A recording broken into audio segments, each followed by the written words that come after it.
So you're looking at buying a home. Do you buy a new home or an old home? I'm Linda Brumbill and I'm with Remax Jazz, and I'm here to talk about the differences between newer homes in newer subdivisions and older homes in established neighborhoods. So one of the differences between the two are lot sizes. In established neighborhoods, they tend to be a little bit bigger. Newer homes in the last 10-15 years tend to be on smaller lots as the builders tend to build up instead of out. So if you're one of those people that's more interested in a larger backyard, you do a lot of outdoor entertaining, you want room for a pool, or you have children and they like to run in the backyard, an older subdivision might be more suited to your needs than a newer subdivision. So if you don't mind stairs and you want separation from living area or separate living areas like a rec room, a living room, and your bedroom's upstairs, newer subdivisions tend to have that up rather than out. For older people like myself, they prefer maybe a bungalow or a side split or back split with less stairs. So that tends to come in older subdivision. Privacy is another issue. Because older subdivisions tend to have bigger backyards with more mature trees and fencing, you tend to have more privacy in your backyards, where the newer subdivisions, as they're building up instead of out, you tend to have smaller backyards and neighbors who have 3 and 4 stories that can look down into your backyard. In some cases with newer subdivisions, they might not even have any fencing in yet.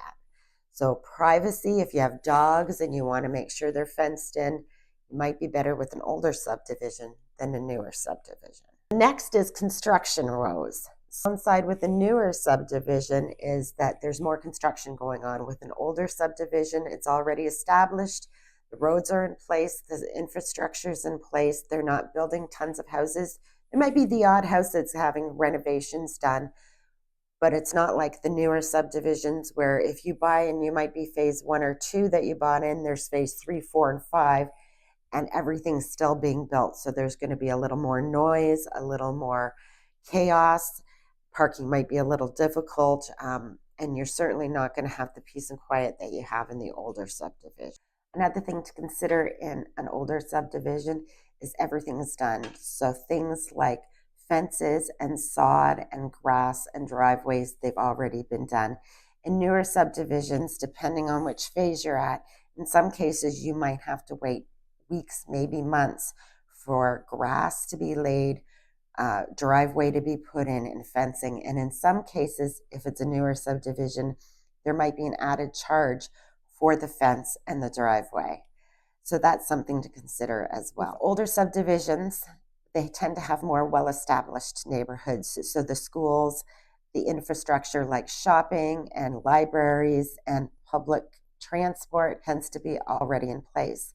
With newer subdivisions, the bus might not go there. You may be finding that there's not as much grocery and libraries and that type of infrastructure. And newer subdivisions, when they do put that infrastructure in, it's newer. So you're going to get newer shopping centers, newer stores, newer libraries, newer schools. And so that might make a difference to you as well. Another thing you might want to consider, especially if you're a little tight on budget and a first-time home buyer, is the maintenance costs. With an older house, there might be more work to be done. So older house might mean older furnace, older roof, things aren't quite renovated.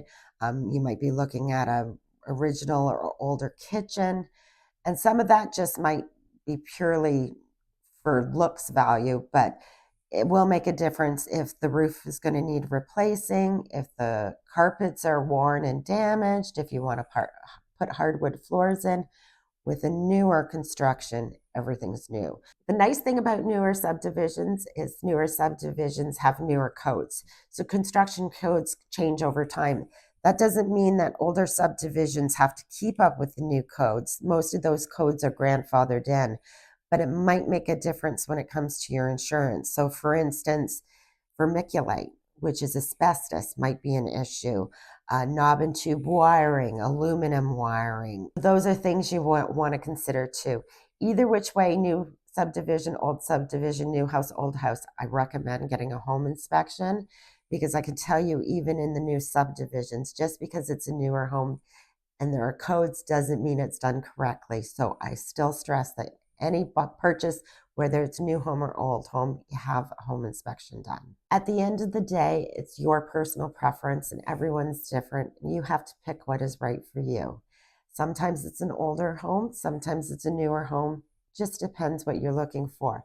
If you're a younger couple starting out and you're thinking about having kids, you might want to find a house that's in a great subdivision with lots of kids, parks, and great schools. If you're an older couple looking to downside, maybe that's the last place you want to be because you're home full time, you're retiring, and you don't need to hear the screaming from the kids across the road at the school every day. One way or another, it has to fit your lifestyle and make sense to you. If you'd like more information on the areas in Oshawa, Durham, or anywhere else that you're interested in moving, contact me, Linda Brumbill, Remax Jazz.